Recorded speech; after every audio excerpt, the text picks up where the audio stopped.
Siapa kamu? Datang-datang minta dilamar anak saya. Ngaku hamil dari anak saya. Gak tahu diri. Assalamualaikum warahmatullahi wabarakatuh. Pernahkah kalian melihat seorang wanita gembel nekat masuk ke pesta mewah? Dan lebih gila lagi, kenapa wanita itu justru menuntut dilamar oleh anak jenderal? Sebelum kita mulai, kalian dari kota mana aja nih? Komen di bawah ya. Dan kami doakan yang subscribe dan like supaya dilunaskan hutangnya dan dilancarkan rezekinya. Langit Jakarta mulai memerah, menyiratkan akhir hari yang tenang namun menyimpan kejutan. Di sebuah kawasan elit yang dijaga ketat oleh petugas berseragam, rumah dinas Jenderal Polisi Agus Purwanto tampak bersinar gemerlap. Malam itu bukan malam biasa. Halaman belakang rumah telah diubah menjadi tempat perjamuan mewah. Tenda-tenda elegan berdiri megah, dengan meja-meja bulat berlapis taplak satin dan piring porselen mengilap. Di tengah taman, panggung kecil dihiasi bunga segar dan lampu gantung kristal, menandakan bahwa malam ini adalah momen istimewa. Perayaan ulang tahun ke-30 Komisaris Surya Purwanto, anak tunggal sang jenderal. Para tamu datang dari berbagai kalangan, pejabat tinggi, perwira polisi, pengusaha, sosialita, bahkan tokoh media. Semua tampil anggun dengan gaun dan jas formal. Musik jazz dari band akustik mengalun lembut. Semua tertawa. Semua bersulang. Semua menikmati kemewahan. Namun pada pukul 27, pesta itu terhenti seketika. Seorang wanita muda muncul dari sisi gelap taman, berjalan pelan namun pasti. Rambutnya kusut. Bajunya lusuh. Wajahnya lelah, namun sorot matanya tajam. Ia melangkah masuk begitu saja melewati petugas keamanan yang terlalu terkejut untuk mencegah. Di tangannya tergenggam erat sebuah tas selempang murahan, dan kakinya mengenakan sandal jepit yang tampak sudah hampir putus. Siapa itu? Bisik beberapa tamu dengan nada geli dan jijik bercampur penasaran. Pembantu nyasar? Atau tamu tak diundang? Erika Larasati, 25 tahun, berhenti tepat di depan panggung kecil tempat keluarga jenderal berdiri. Ia menatap langsung ke arah Surya yang sedang memegang mikrofon, bersiap memberikan sambutan. "Surya!" serunya, membuat semua kepala menoleh. Surya tampak kaget. Ia mengenali suara itu, suara yang dulu sering ia dengar dalam pesan suara, dalam tangisan lirih, dalam rintihan seseorang yang merasa dikhianati. Erika melangkah lebih dekat. "Aku datang bukan untuk membuat rusuh. Aku datang hanya untuk satu hal." Suasana mendadak hening. Musik berhenti. Para tamu terdiam, sebagian bingung, sebagian memegang ponsel mereka, siap merekam. Beberapa petugas keamanan mulai bergerak mendekat.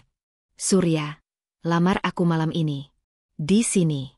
Di depan semua orang. Jangan biarkan anak kita lahir tanpa nama ayah." Ledakan tawa pun tak bisa dibendung. Suara cemoohan datang dari berbagai penjuru. "Ya ampun, perempuan ini gila. Main sinetron kali, Mbak. Mau viral ya?"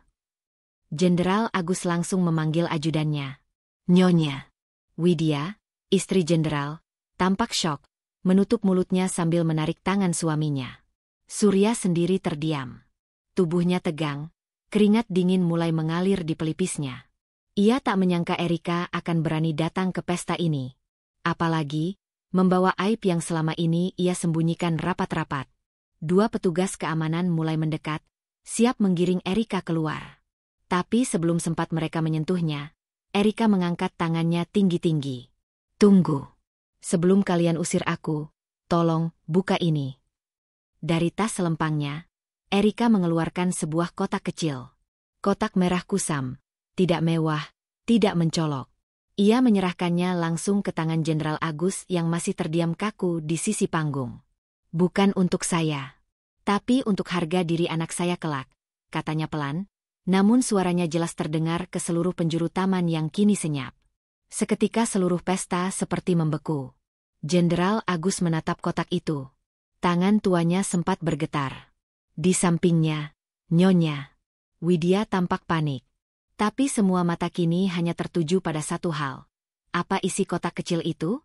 Semua mata tertuju pada kotak kecil berwarna merah kusam yang kini berada di tangan Jenderal Agus Purwanto. Ia menatap benda itu seolah sedang memegang granat tanpa pin. Jemarinya yang biasanya mantap saat memegang senjata kini bergetar halus. Bahkan gelas wine di tangan Nyonya Widya jatuh dan pecah di lantai marmer taman. Para tamu berdiri membeku. Beberapa dari mereka sudah merekam diam-diam, tahu bahwa momen ini akan menjadi sesuatu yang tak bisa dihapus, baik dari memori mereka maupun dari jejak digital. Dengan satu tarikan napas panjang, Jenderal Agus membuka kotak itu. Dan saat ia melihat isinya, suasana langsung berubah drastis. Test pack bertanda 2 garis merah. Foto hasil USG yang menunjukkan janin kecil berusia 2 bulan. Secari kertas dari klinik bersalin, lengkap dengan nama ibu, Erika Larasati. Jenderal mematung. Matanya menatap foto USG itu seperti melihat hantu. Nyonya Widya menarik tangan suaminya, mengintip isi kotak, lalu terhenyak dan menutup mulutnya. Bibirnya bergetar. Ia mundur 1 langkah, seperti ingin menolak kenyataan. Sementara itu, Surya, sang anak yang selama ini digadang-gadang sebagai putra kebanggaan, berdiri kaku dengan wajah pucat. Napasnya tak teratur.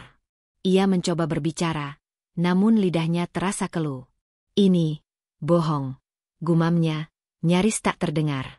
Namun Erika menjawab dengan nada tenang. Bohong? Maka silakan tes DNA. Aku tidak datang dengan ancaman. Aku datang dengan bukti. Tatapan Erika begitu tajam, tidak lagi rapuh. Meski tubuhnya lelah, suara dan sorot matanya membawa luka yang telah lama disimpan, dan kini dibebaskan. Salah satu tamu, seorang perwira berpangkat kombes, bergumam ke rekan di sebelahnya. Ini gawat. Kalau media dapat kabar ini, habis karir anak jenderal. Bisikan-bisikan seperti badai mulai menyebar di antara tamu. Mereka tidak lagi melihat Erika sebagai wanita gila. Mereka melihat kebenaran yang dibungkam dengan kesombongan. 3 bulan yang lalu. Sebelum malam itu, Erika bukan siapa-siapa. Ia hanyalah seorang guru honorer di sekolah negeri pinggiran Jakarta. Gajinya tak seberapa. Namun ia bangga bisa mengajar. Ia tinggal bersama adik dan ibunya yang sedang sakit stroke. Hidup mereka berat, tapi tidak hina. Pertemuan Erika dan Surya terjadi ketika Surya dan tim kepolisian mengadakan program Polisi Masuk Sekolah. Surya yang muda, tampan, gagah berseragam, langsung mencuri perhatian guru-guru dan murid perempuan. Namun hanya Erika yang berani menegurnya saat Surya dengan arogan berbicara di tengah kelas dan meremehkan sistem pendidikan negeri. Mereka berdebat di depan murid-murid. Tapi dari perdebatan itu, sesuatu tumbuh. Surya tertarik.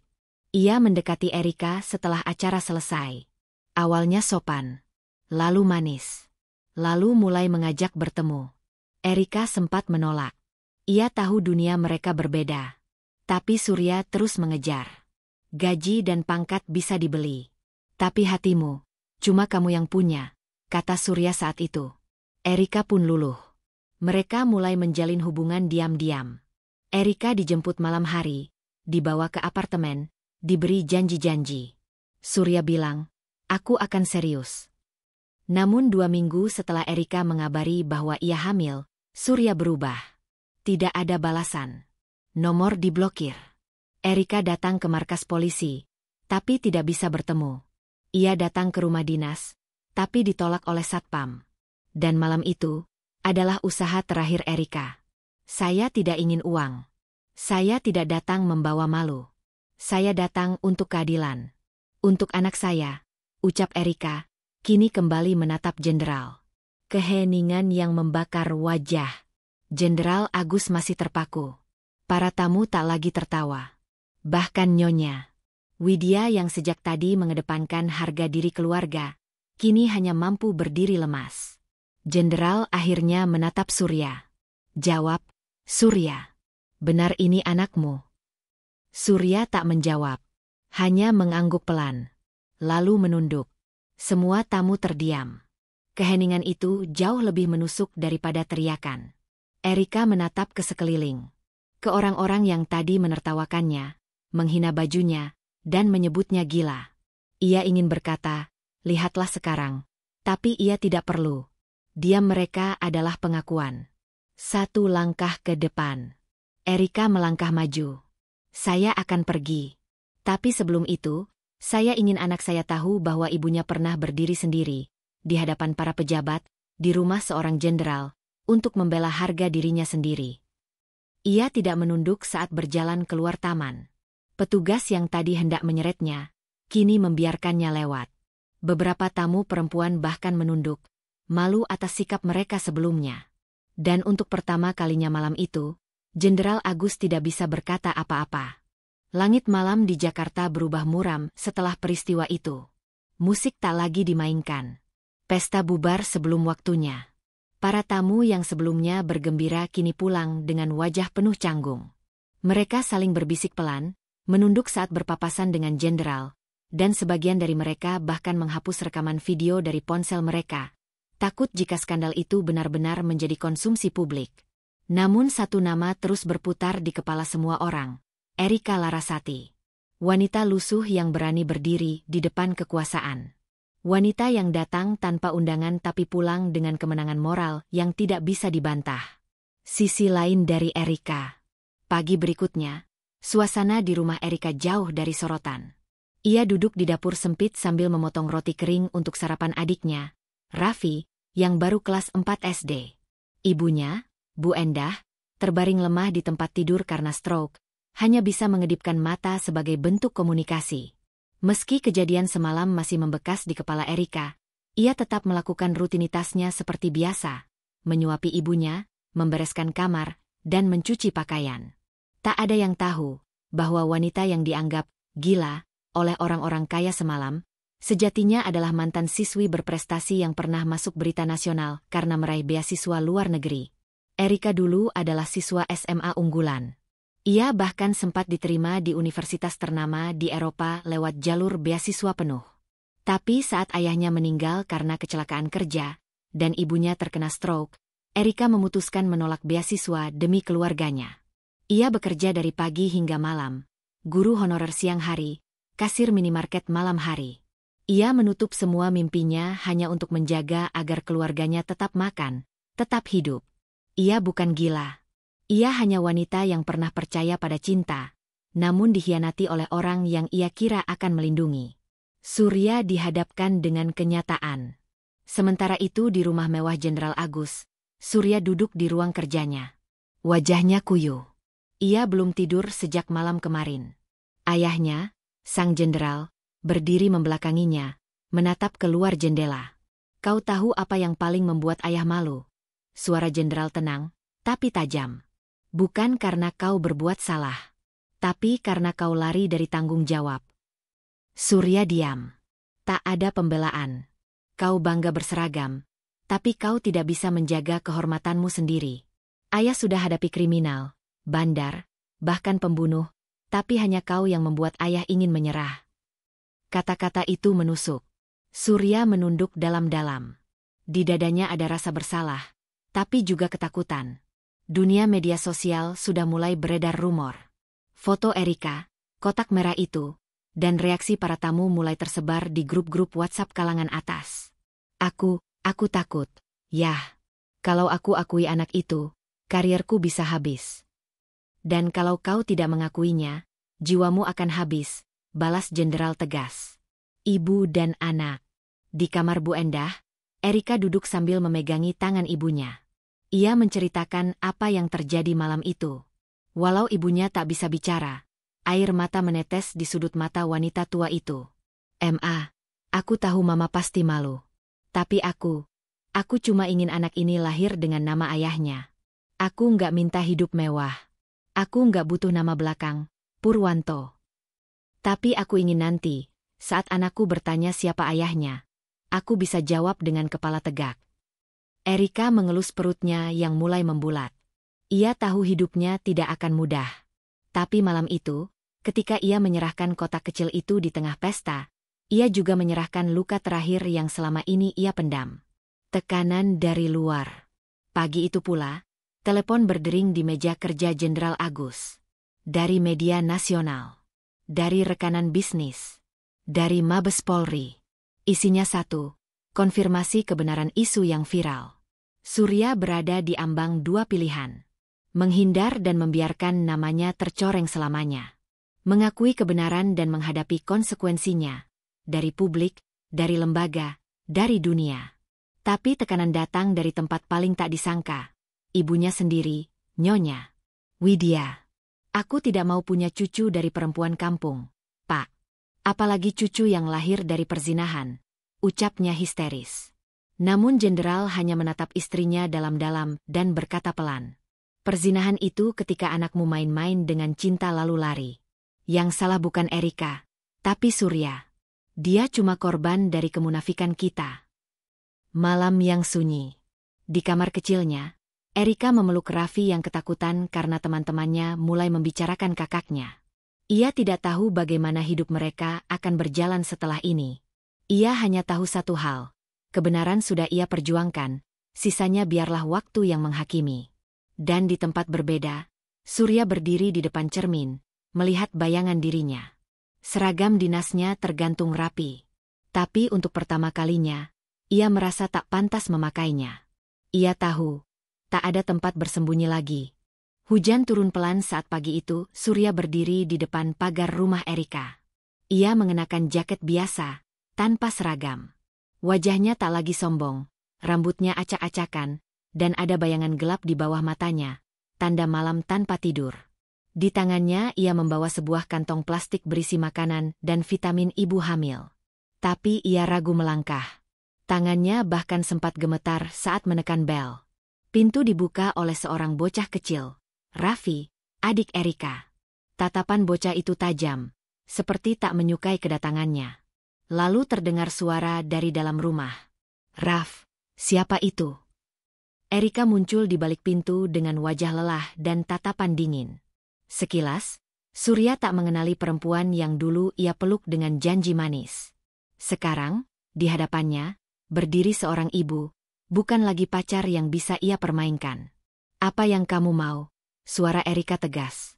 Aku mau bicara. Minta maaf. Dan tanggung jawab. Erika tertawa kecil, tapi getir. Setelah aku kau blokir? Setelah kau biarkan aku datang ke rumahmu berkali-kali dan diusir?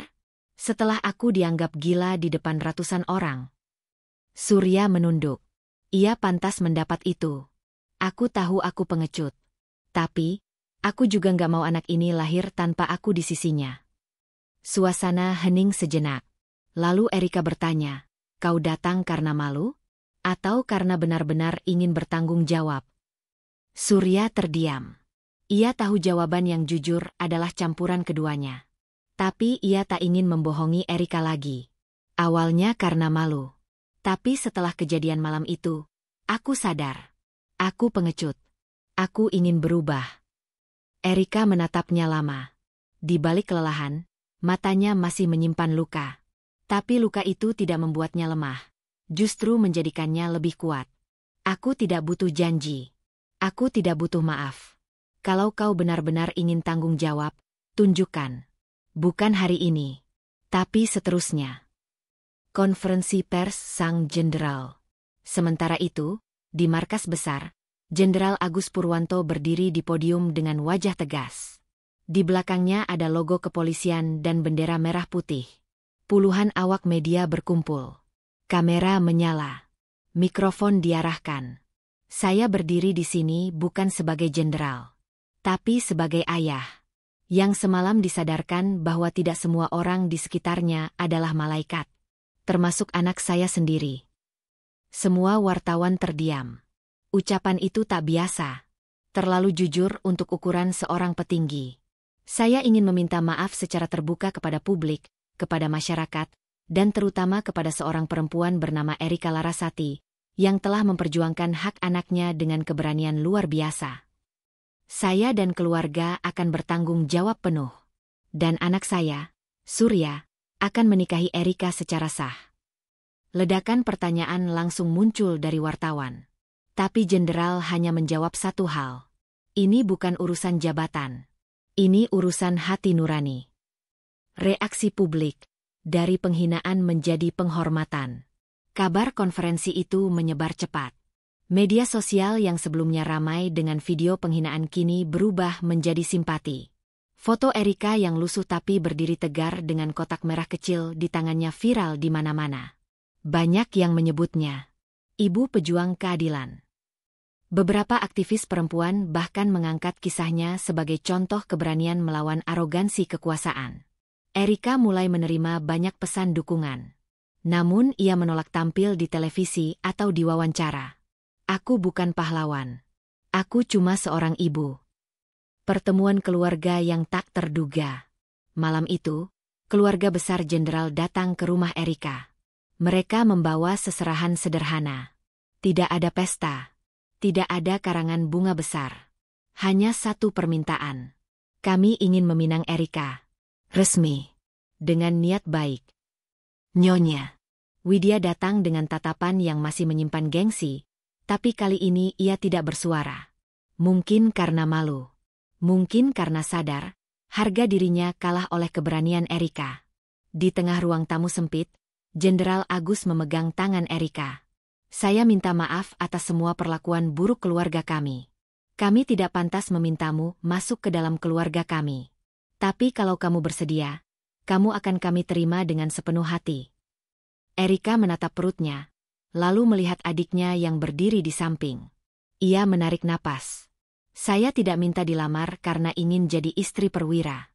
Saya hanya ingin anak saya tidak tumbuh tanpa nama ayah. Dan malam itu, lamaran itu diterima. Tanpa pesta. Tanpa sorotan.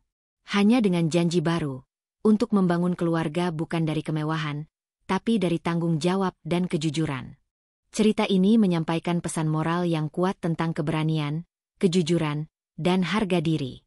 Erika, meski dipandang sebelah mata dan dihina karena penampilannya, menunjukkan bahwa keberanian untuk membela kebenaran dan masa depan anaknya jauh lebih mulia daripada citra dan status sosial. Ia membuktikan bahwa kehormatan sejati bukan terletak pada jabatan, kekayaan, atau seragam, melainkan pada integritas dan tanggung jawab. Cerita ini menjadi pengingat bahwa setiap tindakan memiliki konsekuensi, dan bahwa meremehkan orang yang tampak lemah bisa jadi membuka aib dan kebenaran yang selama ini disembunyikan.